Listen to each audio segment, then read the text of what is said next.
Carlos Victoria Lanzón, economista investigador de SADC-Pol. Muy buenas tardes, Carlos. Buenas tardes.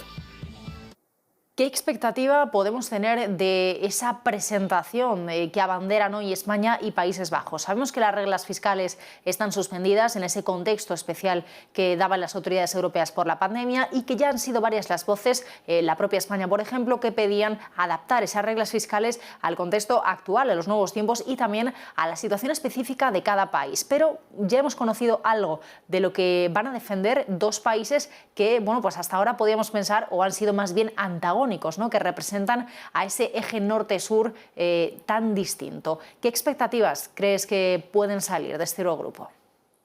A nivel político, la gran noticia es precisamente esa, la coalición entre un gobierno liderado por los liberales, como sucede en Holanda, y una coalición de izquierda, como tenemos en España, que se han dado la mano para presentar una propuesta, esto al final es una propuesta presentada por ambos países, de reforma de las reglas fiscales, lo cual tampoco es nuevo, porque el sistema anterior, que tenía o que tiene una regla de gasto público, de déficit público, perdón, y una regla de deuda, dadas las cifras actuales de deuda pública que tienen la mayor parte de países y dado el contexto de evolución del gasto público, son reglas que deben ser reformadas. Se ha hablado durante mucho tiempo de la necesidad de reforma y a la espera de los detalles, como comentas, sí que empezamos a saber algunas cuestiones que parecen prometedoras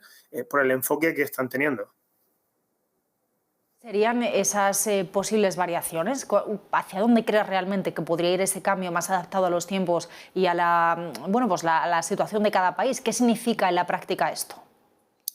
Precisamente el no tener una regla, un traje que teóricamente deba servir a todo el mundo igual, con unas cifras inamovibles que en la práctica eran complejas de mantener, basadas en déficit y basadas en deuda, y tener una visión mucho más de medio plazo y mucho más enfocada a las situaciones particulares. Por ejemplo, en circunstancias de crisis económica o de desastres naturales, las propias reglas internas de los países, nuestro artículo 135 de la Constitución, por ejemplo, prevé que en situaciones extraordinarias que requieren medidas de gasto extraordinarias, estas reglas fiscales se puedan suspender o se puedan no tener en cuenta. Al final, uno tiene que poder estar preparado para hacer frente a determinadas situaciones, pero la contraparte es precisamente, y esta es una de las grandes palabras de las que se ha hablado y de las que se va a hablar en el medio plazo, es el tema de los colchones fiscales. El grave problema es que algunos países han llegado a la crisis de la COVID y ahora a la crisis de la guerra de Ucrania con unas cuentas públicas en una situación bastante débil. Y precisamente lo que se pide es una visión más de medio plazo, que se generen estos colchones fiscales, que la previsión sea mucho menos cortoplacista y mucho menos del número o del porcentaje anual, y que se tenga una visión, como digo, de medio plazo, en la que lo que se busque, porque no podemos perder de vista cuál es el objetivo que se busca, que es la consolidación de las cuentas públicas. Es decir, que los estados, por norma general, no incurran en déficit excesivos, que les incrementen la deuda de manera sistemática, que no deja de ser el objetivo de una regla fiscal. Dentro de esos amortiguadores fiscales, ¿no?, que podrían estar también encima de la mesa, se plantea la posibilidad de tener colchones que, bueno, pues permitan a los países estar preparados para próximos shocks, también que haya ese mayor margen de maniobra, como mencionabas, fiscalmente, ¿no?, para hacer frente a los shocks. Si construyéramos ese llamado colchón para tener de cara a una futura crisis, a un futuro shock económico, ¿cómo se construiría? ¿Cuál sería la forma dentro de este nuevo marco fiscal europeo para construir ese colchón anticrisis? El colchón anticrisis es la aplicación, pero la aplicación de verdad de la postura keynesiana. Ahorrar en las épocas de bonanza y gastar en las épocas de recesión.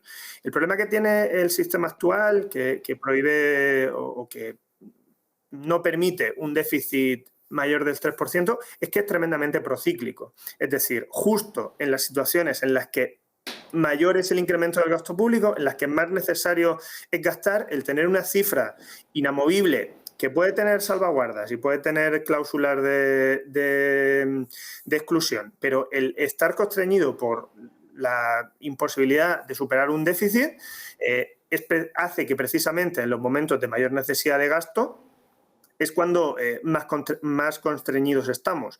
Lo que se busca mediante estos colchones fiscales es precisamente lo contrario, ahorrar o intentar crear estos colchones en las épocas de bonanza para que en las épocas en las que es más necesario gastar, se pueda gastar. Aquí conviene recordar que se puede pensar erróneamente que los fondos europeos son política expansiva y los fondos europeos precisamente para lo que no se deberían utilizar es para financiar gasto corriente, deberían ir destinados a inversión, que es una política mucho más de largo plazo y mucho menos coyuntural.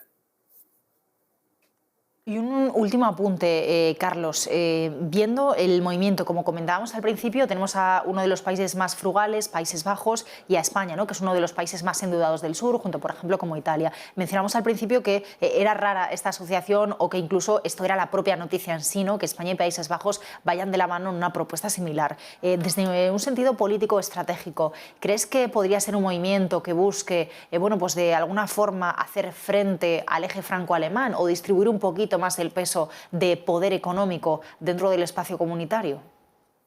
Bueno, esto es cada país en el marco europeo busca posicionarse y busca el encontrar su espacio, pero más que un cambio en el panorama macro de los equilibrios europeos, yo creo que esto es un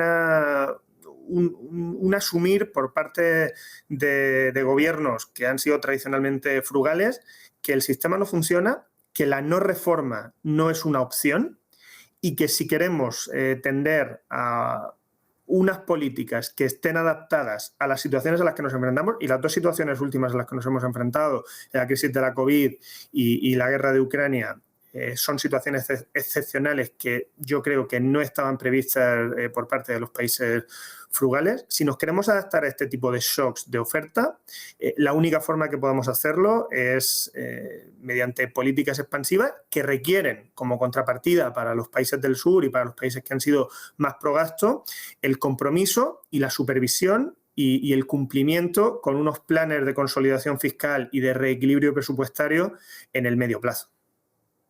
Bueno, pues vamos a ver qué sale de ese Eurogrupo a lo largo de la tarde. Vamos a ver también qué dicen los ministros reunidos en el Ecofin mañana. Desde luego es verdad que supone un cambio de paradigma, al menos en el punto fiscal, después de estas dos crisis a las que nos hemos enfrentado y, como tú decías, bueno, pues adaptando también la fiscalidad a esos nuevos tiempos. Carlos Victoria Lanzón, desde SADCPol, muchísimas gracias por acompañarnos. Buenas tardes. Muchísimas gracias a vosotras, como siempre. Hasta luego.